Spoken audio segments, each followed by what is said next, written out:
गुस्से में हो गया। एक उपाय है, बोले क्या?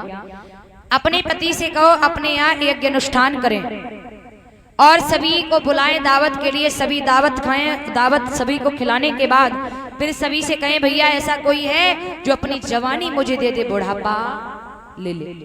ऐसा ही किया, दावत की, भंडारा किया, सभी ने भंडारा पाया। भंडारा प्रसादी पाने के बाद सभी से कहा भैया ऐसा कोई है जो अपनी जवानी हमें दे दे, बुढ़ापा। जब सभी से कहा भैया कोई ऐसा है, कोई है ऐसा चाहता हो जवानी चली जाए, बुढ़ापा आ जाए? कोई नहीं होगा महाराज, सभी ने मना कर दिया। राजा के दिमाग में आया हमारे पास में 5 बेटा है, किसी एक बच्चे की जवानी ले लेता। यदु से कहा तो यदु सोचने लगे जवानी देना कोई बड़ी बात नहीं है, लेकिन बात यह है जब मैं अपनी जवानी अपने पिता को दूंगा तो मेरे पिता मेरी जवानी से मेरी माँ के साथ में रति आशना करेंगे, इससे मुझे मातृ शक्ति भोग का पाप लगेगा। यदु ने मना कर दिया। तुर्वस्य का उसने भी मना कर दिया, अनुदुरु से कहा उसने भी मना कर दिया। सबसे छोटा है पुरु। पुरु ने अपनी जवानी अपने पिता को दे दी। अब भैया पिता तो जवान लल्ला बूढ़ो, कितने शर्म की बात है। 1-2 साल नहीं, महाराज याति ने बच्चे की जवानी से 100 साल तक आनंद लिया। 100 साल के बाद उन्हें ख्याल आया अरे मैं ये क्या कर रहा हूँ, ये शरीर तो नाशवान है। बच्चे की जवानी बच्चे को वापस की, अपना बुढ़ापा ले लिया। लेकिन पहले का नियम था सबसे बड़े पुत्र को राज्याभिषेक करते थे। उन्होंने देखा मेरे काम में मेरा सबसे छोटा बेटा आया है, तो उन्होंने क्या किया, सबसे छोटे वाले को ही मालकी दे दी। छोटे वाले को मालकी देने के बाद भगवान का भजन करने चले गए। इधर यदु ने देखा कि मेरा सबसे छोटा भाई मेरे होते हुए भी राजा बन गया, तो यदु को गुस्सा आया। यदु दौड़ते हुए आए और पुरु को गद्दी से पकड़ा और पकड़ करके ढकेला, मार दिया। इधर पुरु के नाना, अब बताइए पुरु के नाना कौन हुए?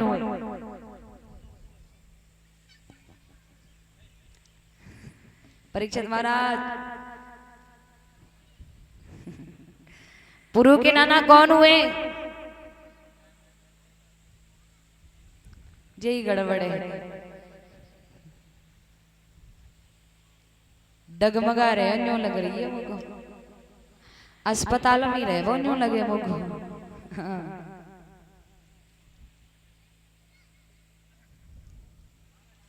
महाराज पुरु के नाना कौन हुए? आपस में परामर्श करिए।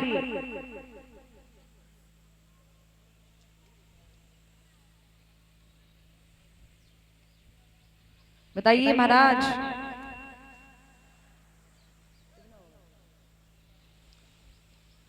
किसी को मालूम? हाय राम, न्यों कह रहे हैं शुक्राचार्य। नहीं, पुरु किसका बेटा है? शर्मिष्ठा का है ना। शर्मिष्ठा किसकी बेटी है? बृहस्पति की है ना। तो नाना कौन हुए? अरे राम, कौन हुए? बृहस्पति। बृहस्पति को ये बात मालूम पड़ी कि मेरे देवते पुरु को यदु ने गद्दी से फेंक दिया है, तो बृहस्पति राक्षस यदु को मारने के लिए अजगर का रूप बनाता है, और जिस रास्ते से यदु जा रहे हैं उसी रास्ते पर अजगर का सर्प का रूप बना करके बैठ गया। यदु आगे जा रहे हैं तो नारद जी ने रोका। नारद जी कहने लगे यदु क्या कर रहे हो, आगे मत बढ़ जाना, क्योंकि राक्षस बृहस्पति तुम्हें मारने के लिए अजगर का रूप बना करके बैठा है। तो यदु कहने लगे नारद जी हम क्षत्रियों का काम है आगे पैर बढ़ाना, ना कि पीछे हटाना।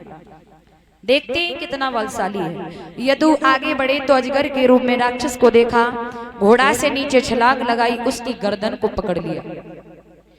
उसके फन में एक मणि थी, उस मणि को निकाल लिया। देखिए पहले राक्षसों के पास एक मणि हुआ करती थी, उस मणि से वो अपना रूप बदल लेते, जो चाहते थे वो बन जाते थे।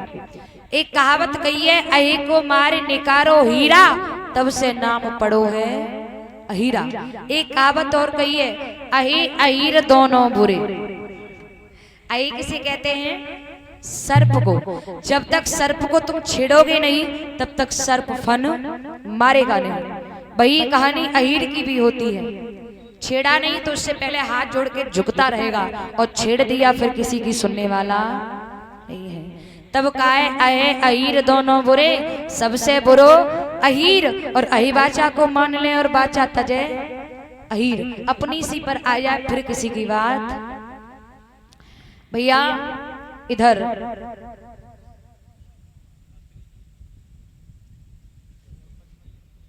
जी बोलिए गोविंद भगवान की। इसी के बीच में एक नोट